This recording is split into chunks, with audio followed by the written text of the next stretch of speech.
আসসালামু আলাইকুম। আশা করি সবাই ভালো আছেন আর আমি আলহামদুলিল্লাহ অনেক ভালো আছি।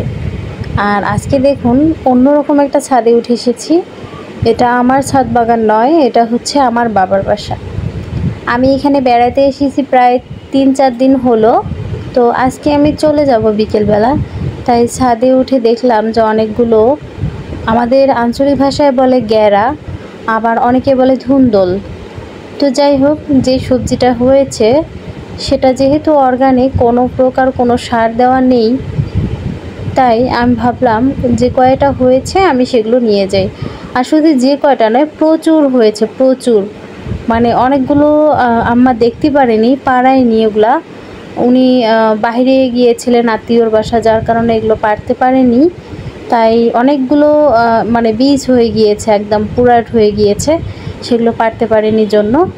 তবে উনি অনেক খেয়েছেন এবং বাড়িতে যে ভাড়াটিয়া রয়েছে তাদেরকেও অনেক দিয়েছেন, আবার পাড়া প্রতিবেশী দু তিনজনকেও দিয়েছেন। মানে প্রচুর হচ্ছে গাছে একদম। আর দেখুন ছাদ বাগানে যেহেতু এত ফলন, তবে গাছটা ছাদে নয়, মাটিতে লাগানো আছে, আর সেটা ছাদে উঠে রয়েছে। তো দেখুন প্রচুর প্রচুর ধুন্দুল ধরে রয়েছে। আর এদিকে মালটা গাছটা দেখুন, মালটা গাছটা কিন্তু ভর্তি মালটা ছিল। তো আমরা এসেই অনেক কয়েকটা খেয়ে ফেলেছি এই ৩-৪ দিনের ভিতরে। বিশেষ করে আমার ছোট বোন, ও তো মানে ফল জিনিসটা গাছে দেখলেই যেন ছিঁড়ে খেতে পারলেই বাসে। তো যাই হোক, ও এসে কয়েকটা ছিঁড়ে নিয়ে গিয়েছে এবং আমরা সেগুলো খেয়েছি। আর তার আগেও অনেকে এসে গাছ থেকে পেড়ে খেয়েছে, যেহেতু আমরা এখন এ বাসায় থাকি না। আমরা সবাই বলতে আমরা দু বোন তো দুই শ্বশুর বাড়িতে, আর আমার ভাই থাকে রংপুরে পড়াশোনা করে। তো শুধু আব্বু আর আম্মা থাকে এখানে। আর অনেক সময় গেস্ট আসলে তারা যদি চায় তো ছিঁড়ে খায় আর কি। তো ফলের গাছ বলতে শুধু লিচু গাছ, মালটা গাছ, আর হচ্ছে একটা খেজুর গাছ রয়েছে, একটা পেঁপে গাছ রয়েছে, তারপর কি আর যে কী গাছ রয়েছে দাঁড়ান দেখাই আপনাদের। আর এদিকে দেখুন লিচু গাছ রয়েছে, আর এদিকে ছোট্ট ছোট্ট যে শোলার পেটিগুলো হয় সেগুলো রয়েছে। তো আম্মা এগুলোতে কলমি শাকের ডগা যেগুলো হয় সেগুলো বসিয়ে বসিয়ে দিয়েছিল, সেগুলো থেকেই অনেক শাক খেয়েছে, এখনও খাচ্ছে। আর আম্মা আমাদের থেকে অনেকটাই ট্রিক শিখে গিয়েছে। আমাদের বলতে আম্মাও তো ফোন ইউজ করে, উনি জানে যে কিভাবে কি করতে হয় এখন। তাই উনিও সবজির খোসা দিয়ে বেড বানায় এবং তার উপরে একটু মাটি দিয়ে গাছ লাগায়, বেশ ভালোই উপকারও হয় তার। বাসায় ২-৩ জন ভাড়াটিয়া আছে, তাদেরও সবজির খোসা মিলে অনেকগুলোই হয় এবং খুব তাড়াতাড়ি উনি সবজি লাগাতে পারে অনেকগুলো সবজির খোসা দিয়ে। তো হলুদও লাগিয়েছে। আর এদিকে দেখুন একটা বরবটি ছিমের গাছ, আর এদিকে হচ্ছে এটা ধুন্দুলের ফুলটা দেখতে বেশ ভালোই লাগছে। আর আমি ভিডিও করতেছি দুপুর টাইমে, আমার রান্নাবান্না করতেছে, কিন্তু আমি তার ফাঁকেও বললাম যে আমাকে অন্তত ধুন্দুলগুলো পেড়ে দিন, কারণ আমি কোথা থেকে কিভাবে নিব তাতে কেমন হয়ে যাবে। তাই আম্মা আমাকে পেড়ে দিচ্ছে ঝিঙ্গেগুলো, আর আমি ভিডিও করতেছি। তবে আম্মাকে ভিডিওতে নিইনি, কারণ ভিডিওতে নেওয়া নিষেধ, আমি নিজেও তো ভিডিওর সামনে আসি না। যাই হোক, আমার মেয়ে তো ছাদে বেলুন এনে খেলতেছে, আর বারবার বেলুন নিচের ছাদে পড়ে যাচ্ছে, আর ও কান্না করতেছে। আর এদিকে দেখুন ঢেঁড়স গাছও কিন্তু ২-৩টে রয়েছে, এবং উনি রেগুলারই ঢেঁড়স নিয়ে নেন এবং ২-৩ দিন পর সেগুলো কোনো না কোনোভাবে রান্না করেন। মাঝে মাঝে আবার অন্য সবজিতেই মানে দিয়ে দেন, একসঙ্গে মিক্সড করে খান আর কি।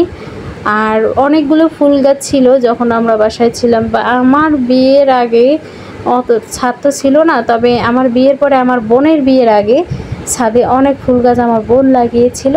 ওর বিয়ের পরে আব্বু সেই ফুল গাছগুলোকে নষ্ট করে ফেলেছে, মানে আব্বু ফুল গাছ পছন্দ করে না।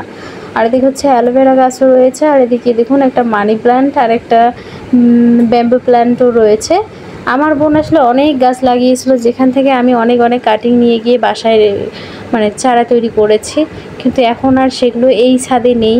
কারণ এই ছাদে এগুলো আসলে যখন এই ছাদের যে ওয়ালগুলো গাঁথা হয় এবং অন্যান্য যে কাজগুলো করা হয়, তখন মিস্ত্রিরা কাজ করেছে, অনেক বালু তোলা হয়েছিল, অনেক কাঠ ছিল, মানে অনেক কিছু তোলার কারণে, জায়গা সংকট হওয়ার কারণে এগুলো মানে অনেক বিচ্ছিরি একটা ব্যাপার হয়েছিল, যার কারণে আর কি কাজগুলো নষ্ট হয়ে গিয়েছে।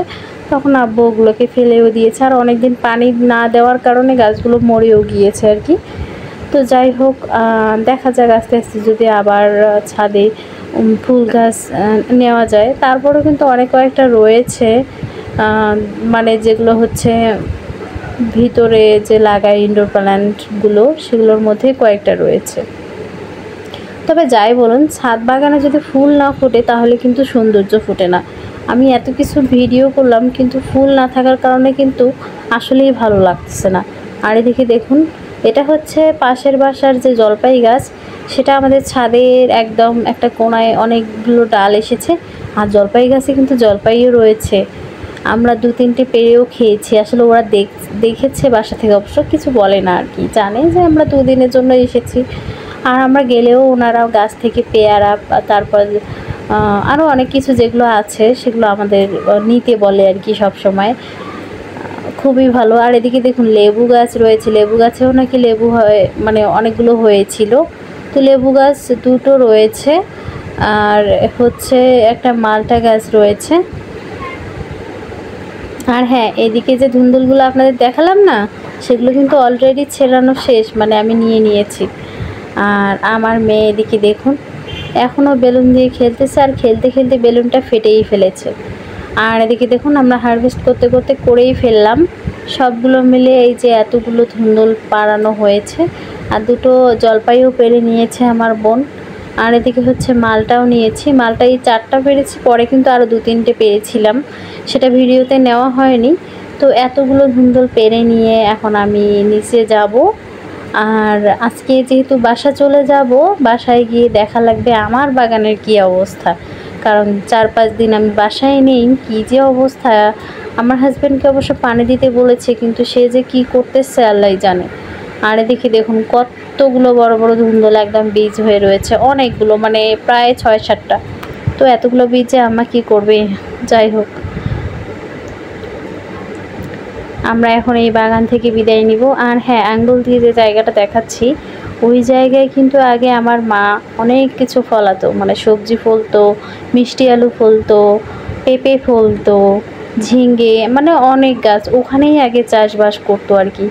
যাই হোক, একটু বৃষ্টির ফোঁটা পড়াতে আমি আমার ভাগ্নের যে কাপড়গুলো দিয়েছিলাম শুকোতে, সেগুলো কিন্তু তোলা হয়ে গিয়েছে।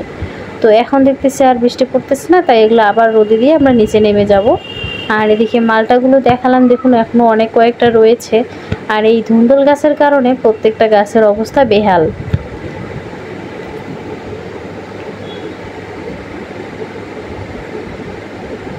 আর এদিকে যে অনেকগুলো ধুন্দুল দেখালাম আপনাদের, এদিকে কিন্তু আর কোনো ধুন্দুল নেই দেখুন।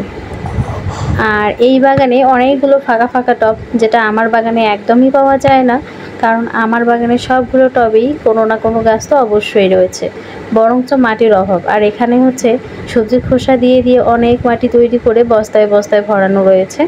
আম্মা পরবর্তীতে বস্তাগুলো যেহেতু নষ্ট হয়ে গিয়েছে, তাই অন্য বস্তায় ট্রান্সফার করবে এবং গাছ লাগাবে। তো আমরা এই বাগান থেকে এখন বিদায় নিচ্ছি, সবজি নিয়ে চলে যাচ্ছি। আর আমি বিকেলে বাসায় রওনা দিয়েছিলাম এবং এসেছি সন্ধ্যায়। তো রাতে আর ভিডিও করতে পারিনি। তারপরের দিন হচ্ছে এটা প্রায় 12টার দিকে। তো আমি এখন ছাদে উঠবো। আমি আমার বাগান থেকে 2টো হলুদের গাছ নিয়ে এসেছি, আর এগুলো হচ্ছে সবজির খোসা। আর একটা নিয়ে এসেছি কি বলে ওগুলো, একটা বড় সাইজের গোলাপ, যেটার নামটা আমি খুব ভালোভাবে জানি না, তবে সেই গাছটা নিয়ে এসেছি।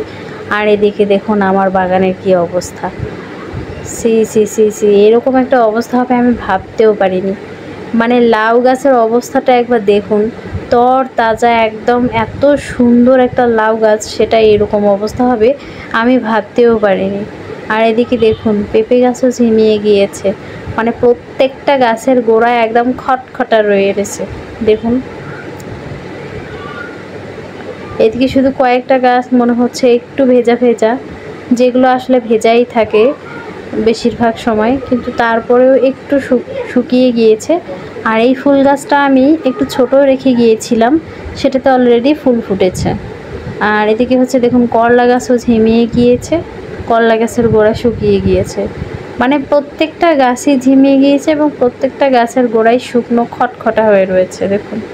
বেগুন গাছগুলোতে অবশ্য ফুল এসেছে অনেকগুলো, তো আমি ফুলগুলো পরে কেটে দিব। কিন্তু এই মুহূর্তে আমার বাগান দেখে যেন কান্না বের হচ্ছে যে আমার গাছগুলোর এরকম অবস্থা কেন। জিনিয়া, চন্দ্রমল্লিকা, গাঁদা সবগুলোই ঝিমিয়ে একদম কেমন যেন শুকনো হয়ে রয়েছে।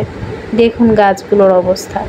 আমি তো দেখেই মনে হচ্ছে কি আর দাঁড়াবো, আমার ছাদে দাঁড়াইতেই ইচ্ছা করতেছে না, মনে হচ্ছে আমি ঘরে গিয়ে কি কান্না করি। আর রাগে আমার তো একদম মানে কি বলবো, আমার খুবই রাগ উঠতেছে।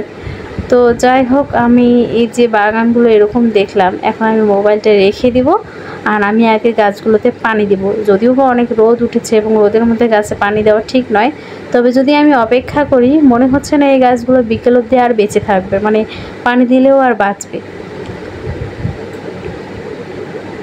আর এদিকে দেখুন, আমি যে এদিকে ডালিয়ার যে কাটিংগুলো বসিয়েছিলাম সেগুলোও মরে গিয়েছে, এবং আমি যে মরিচের যে বীজ থেকে চারা করেছিলাম এইখানে দেখুন চারাগুলো কিন্তু আর দেখাই যাচ্ছে না। মানে চারাগুলো এত সুন্দর তরতাজা চারা, একটাও আর নেই। কি করব, মানে কি যে বলবো, আমি বলার ভাষাই হারাই ফেলতেছি। মানে আপাতত কোনোভাবে হোক একটু গাছ